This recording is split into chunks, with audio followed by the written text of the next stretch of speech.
Hello, everyone, and welcome back to Bridging the Gap to Connections with Darla. Today's feature, I have a very interesting individual. Her name is Michelle Steiner. Michelle Steiner lives with an invisible disability. From the start, many people have told her she could not go to college, get her bachelor's degree, get published, or have a job that she wanted. She has been able to do all of that and more. Michelle graduated from Slippery Rock University with a bachelor's degree in community programming. She has articles published on the Mighty Nonverbal Learning Project. The She has a dyslexia blog.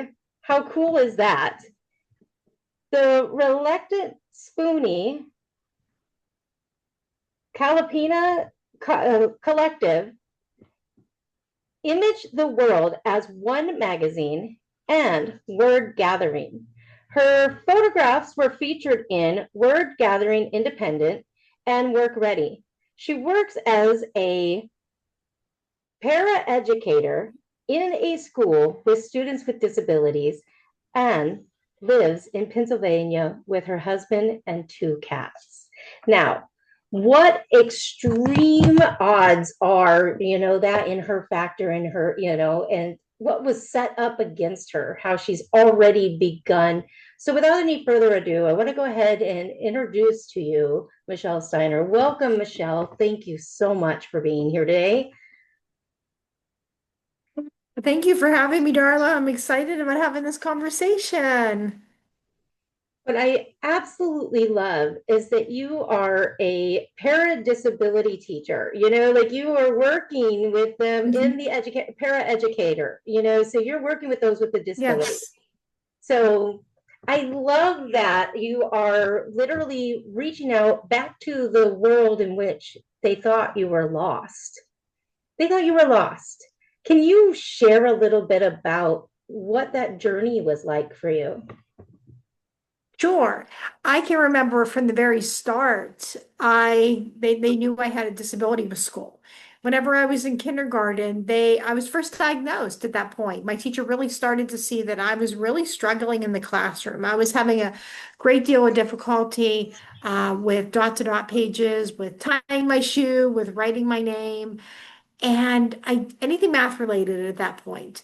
And I was my parents' first child, so they didn't have a whole lot to base, well, what is normal development or typical for a child at that age.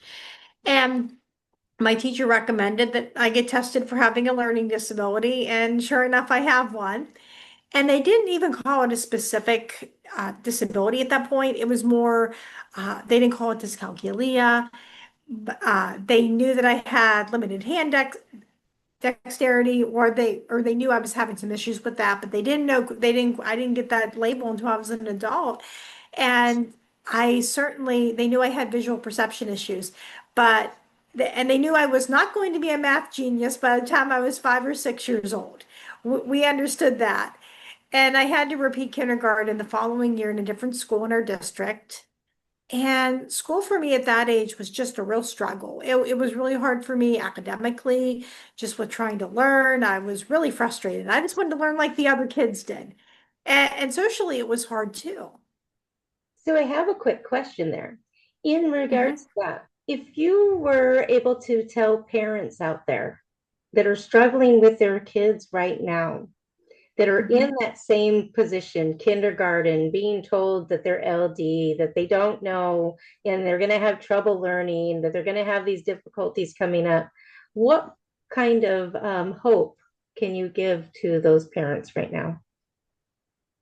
The kind of hope that I can give to those parents is that their child, if they work with them and if they work with the school and they focus in on the strengths and they don't give up on them, they can have a successful life when they grow up. But I'm living proof that that's a possibility for other people to have. But it takes a lot of effort on both the effort of the parents and of the school and of the student. I just know my mom and dad never gave up on me. We spent a lot of long, tearful homework sessions together. That was really frustrating for all of us, but my parents made me go to school. They made me face if I wasn't going to do well on a test, and we had to just try. That was the main thing. I had to try and was about setting me up for success. The school's job was to not only educate me and provide me with all the necessary accommodations, but also to educate my family as well. They're the ones that not only diagnosed me, but they worked together with my mom and my dad on what my disability was and what supports I was going to need and how this was going to really impact me. In fact, a couple years ago, I had the privilege of meeting seeing my first learning support teacher again, and I had the chance to thank her. And she said, "Well, of course," she said, "Well, you put in the hard work," but she goes, "You and it was your mom would call me if she had a concern."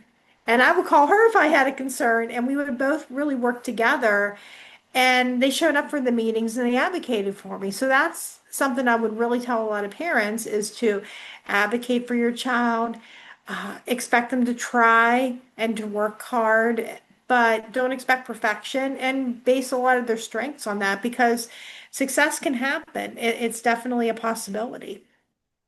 Beautiful. Now, I have a question. What has all of this brought you through the struggles growing up, doing what you're doing, finding your way to the education, being out there in the world of education Mhm. for others? And how did that bring you to art? I think art is one of those things that has really been healing for me in my life. I can remember I didn't think I was good at anything. And when I was in second or third grade, my dad found a story that I wrote about a dinosaur, and he said, "Wow, this is really good." And that just really encouraged me because I thought I was bad at everything and thought, okay, I am good at something. And that became my world, especially when I was being bullied. And I also that also led me to a lot of the people that I'm friends with today and a lot of my interests. I can remember I knew in my school most of the people that I went to school with weren't really my tribe and just wasn't really who I was going to connect with. So I started looking out elsewhere. And I found a group that was just right outside of our school district that had a teen art group. And I started hanging out with them. And I could shed that reputation of being an outcast that followed me since I was a very young child. And once I transitioned out of that group, I found an adult writing group. And 20 some years later, we're still in each other's lives. We meet once a month to talk about our writing. And they always encourage me, you should write about having a learning disability. And I said, oh no, that's too personal. So I thought, well, yeah. And I wrote some really bad poetry and some other things that I would not want to read today. And I put that on the shelf for a while. And another really important thing in regards to art was I also I developed a love for photography years later. And it was kind of funny that I didn't ever consider myself an artist. And there was a woman that was at our meeting, and I showed her pictures from prom. And at our venue, there was a tree. And I took a picture of this tree. And all my peers asked me, well, why'd you take a picture of a tree? But this woman looked at that picture and she says, ah, this one shows perspective. But I put that on the shelf for a lot of years. And finally, I got that courage to write about having a disability after I was diagnosed with having limited hand dexterity, after my husband and I bought our house, and I could not unlock our front door. And I was so frustrated that I wrote an article, and the Mighty was calling for what's a seemingly easy task for others, but it's really hard with your disability. And when that got published, it was really healing for me. And I also had a great response. So that encouraged me to write other articles and to start my own blog called Michelle's Mission. And that also started that love for photography as well. I remember a few years before I started my blog, I was at a wedding with my husband, and we went to a cemetery on the way home, and they had like these beautiful angel statues. And I took a picture of an angel. And one of my friends, who was really particular, said, wow, where did you get these? These pictures are fabulous. And if she said something about positive, they must have been really good because she did not flatter people with remarks. And I entered them into a show and I got an honorable mention. And that had just encouraged me to put other things into shows. And I started to also realize, well, when I'm on a walk, I get to notice details that other people will miss. And rather than being sad about, oh, I don't have a ride, I get to literally stop and smell the roses. And I just think that if I wasn't driving, then there's so many shots that I would miss. I think that that is absolutely incredible. So, why don't you tell everybody who's going to be listening in, what is your business name and how do they find you? Sure. My business is Michelle's Mission, and you can find me at www.michellesmission.com. Perfect. I'm literally listening to you. You have overcome so many adversities. And I have come to realize there is something about you that you have learned to travel with disabilities. Can you Mhm. share a little bit about that experience and what you found to accommodate you through that so that you can make that possible? Sure. I, 3 years ago, I had the chance to an unexpected trip at a Down syndrome convention that a friend of mine was at. And she said, "Do you want to come and help me with doing some exhibits for that day?" And I said, or for those couple of days, I said, "Sure." Well, my husband was working and I wanted to go. And I never have was on a plane before independently. And I was certainly not an experienced flyer. I have only traveled one other time with my husband. So I really did not know a whole lot about airlines and resources before I went into that. Like, okay, how can I make this possible? Because I know so there's going to be difficulty with processing directions and finding where I'm going. I can get lost really easily and I don't read maps very well. So one of the things we did was I had a flight ambassador at Pittsburgh International Airport. They help get people through the airport that have disabilities or unfamiliar with traveling. And they also it's not just for people with disabilities. Sometimes I want to help me get through TSA,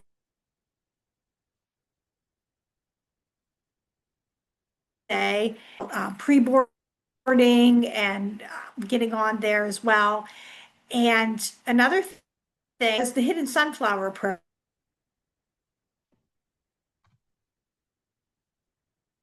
And what it means is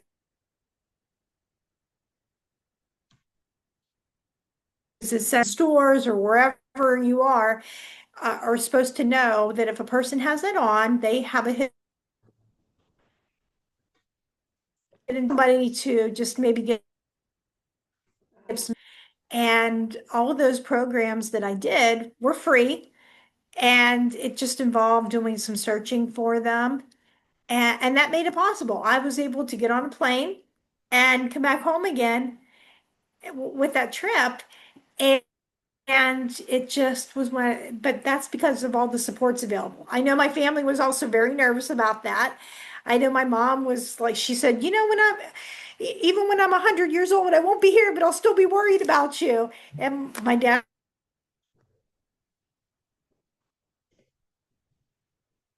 but and navigate an airport by myself. And that's just not something I did before.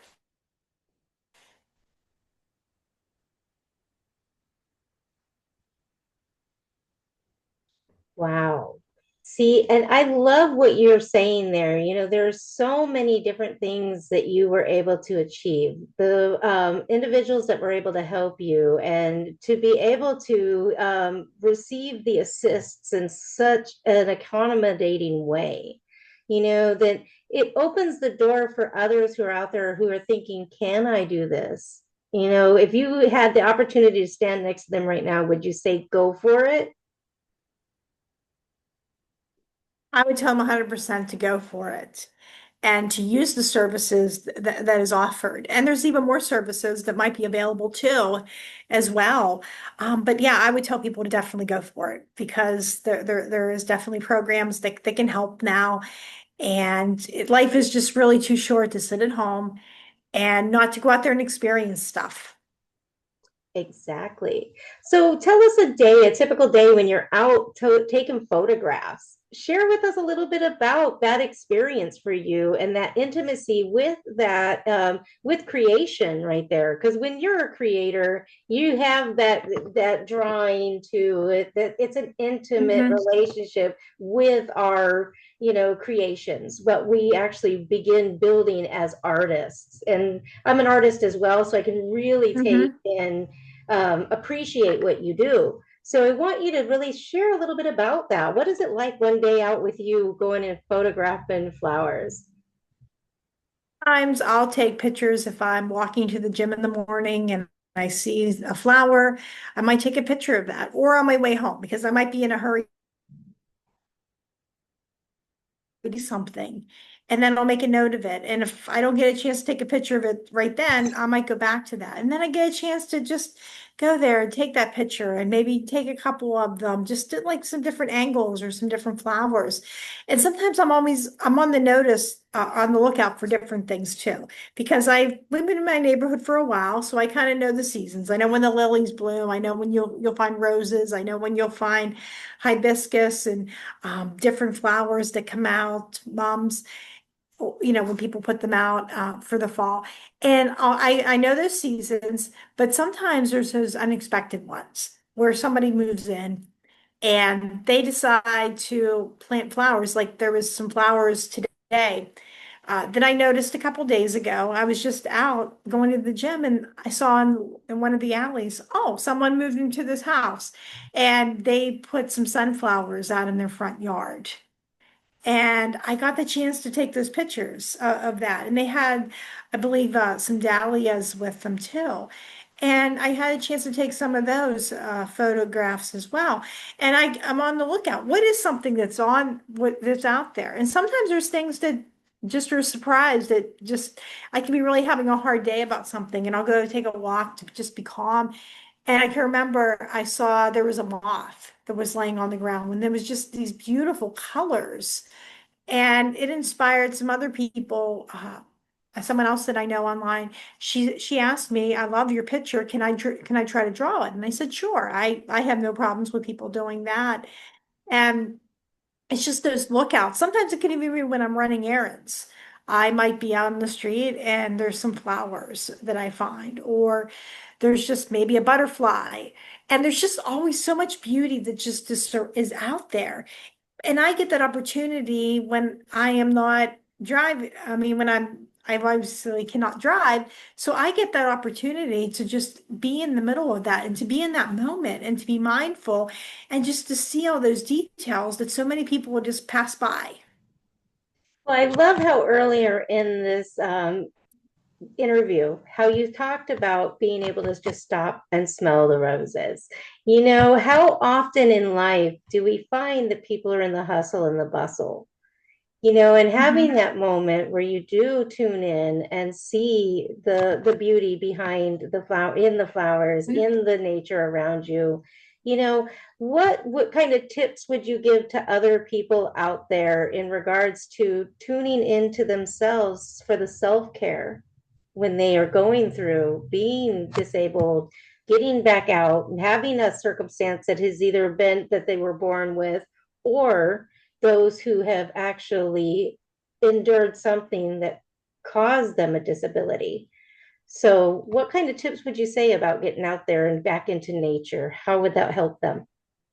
One of the things that it might help them to do is to find some beauty in a circumstance that just may not always seem beautiful. Sometimes being out in nature, we get to see those things and we get to also appreciate the changes that might happen with the different kinds of seasons. I think sometimes that is definitely something that can be helpful. And also just appreciating just the differences that you might see in flowers. Not everything in nature is the same. And I think flowers is a great way to describe that. Every flower needs a different thing to be able to grow and to thrive is one of those things. I mean, I have flowers in the front that if I put them in the sun, they wouldn't do very well. And I have ones that I have to sit on my back deck in the sun because if you put them in the shade, they would wilt as well. So I think it's just every flower needs that, and flowers come in all these different shapes and sizes, and they're just so beautiful when you combine a lot of that together. And I just look at it, if only the rest of the world would go in that with disabilities, that everybody has maybe something about them that they can do. Everybody has something that they can't. I think that's definitely a factor. And sometimes it can just make you feel better to be out in the sunshine, getting some fresh air on your face, and just getting that chance to be able to get away from whatever might be bothering you is definitely something. So, how would it be, if instead of us calling all of us who do have our different disabilities, why don't we just start beginning to call it a different ability?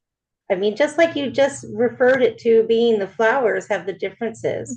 Maybe having the different things that we're facing and doing every day, maybe it's really not a disability. Maybe it's just a different ability, and people just need to broaden their understanding that things are just a little different for every single one of us. Exactly. Everybody has things that they can do and that they can't. And it's just maybe somebody that isn't able to do that. Well, we see that a lot even with people who don't have them too. Not everybody's great at math, not everybody's great at art, but I think it's when we can kind of combine that all together and say, okay, I'm not very good at doing that, but you're good at doing that. And I can't do what your job is. And you can't do what mine is, but if we both work together, then in using our strengths, then that's really going to make a better world for everybody. Exactly. So, at this point in the interview, what would you say right now is so important? What message do you have right now that you believe needs to come forth so that people can hear actually what you're doing, why you're doing it, and the importance behind it? Part of my message is that there is beauty in having a disability and beauty in a world. And I think that's something that I think people might look at that. A lot of times people will say, well, I'm so sorry you have this, or I don't look at you as having one. And there's nothing wrong with having that. It's just how maybe you want to view it. So I think sometimes it's looking for the beauty in a situation. Sometimes being, excuse me, being positive has really been key for me. Focusing on what I can do, not on what I can't do. And I think that's a big part too.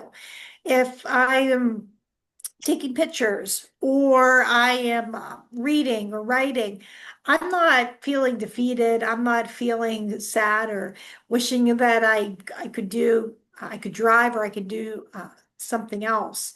I'm happy. I'm in the moment. But whenever I focus on what I can't do, then I'm not very grateful and I'm more negative. So I think it's that focusing on what you can do and focusing on the things you can change and you can control, I think is just so important.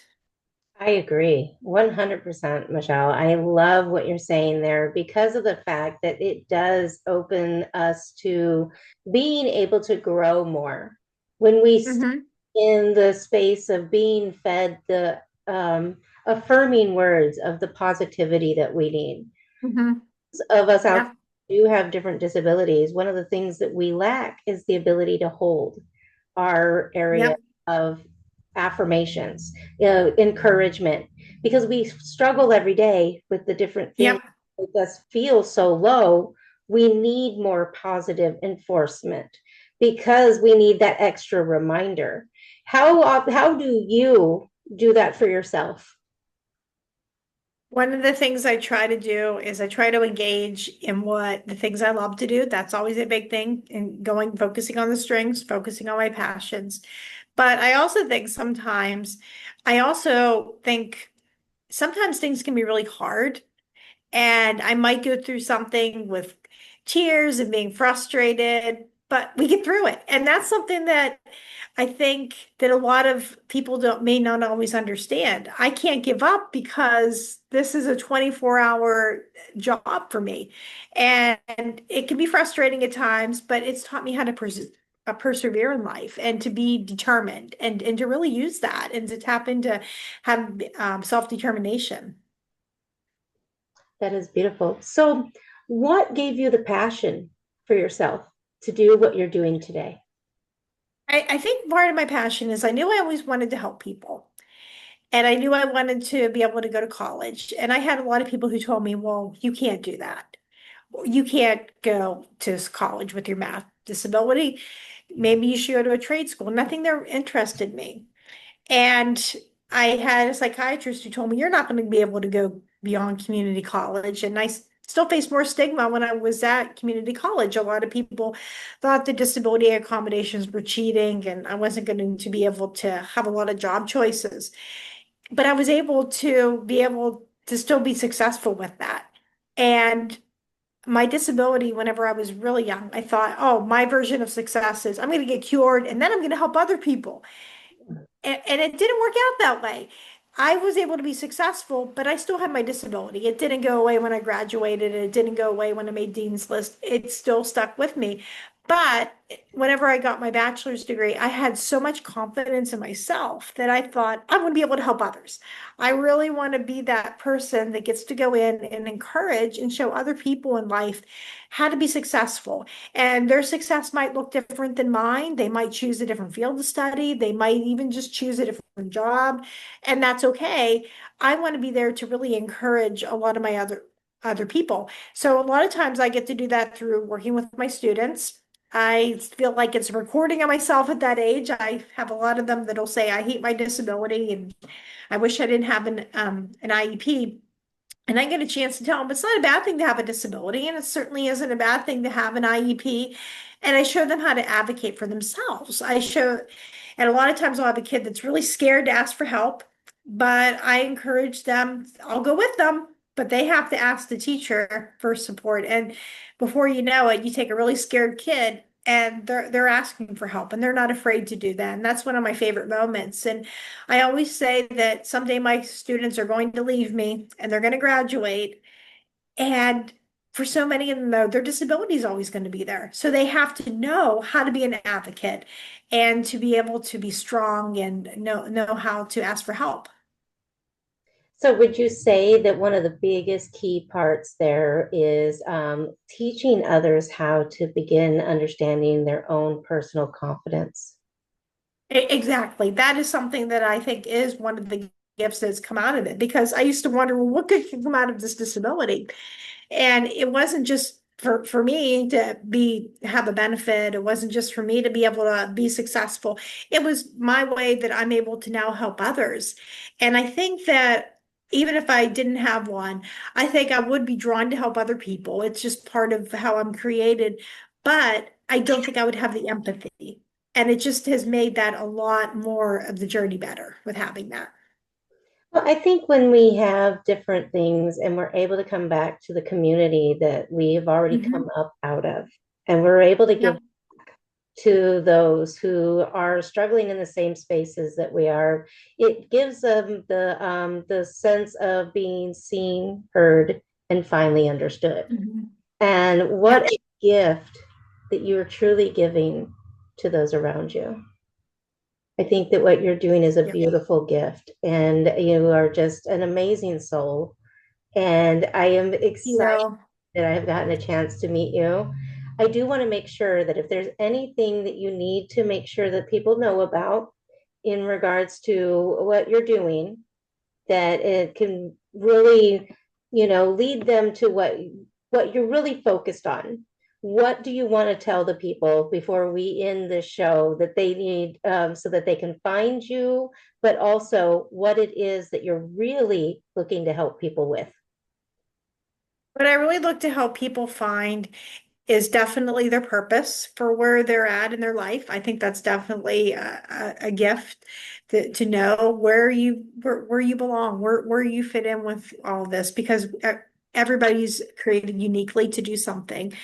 I also think that resources are a big thing too. I think pointing people to, well, how do I handle college if I have a disability? Well, what are the services that are out there? What are the places that I can go to uh, that are there? I think that's another thing that I love to help people and just to definitely encourage. I think that's the biggest thing. My mission is to be able to encourage, empower, and educate people about um, with and without disabilities. So I think those things are just so important. And I just always emphasize too that success doesn't always come in the package that you expect. Sometimes it comes in something even better. Exactly. So if you could leave the people with one amazing tip from Michelle, what would your tip be today? My tip would be to know what you want and be able to find a way that you can do it. That is beautiful. Thank you, Michelle. Thank you, everybody. And until next time, thank you for viewing Bridging the Gap to Connections with Darla and Michelle Steiner today. And bye for now.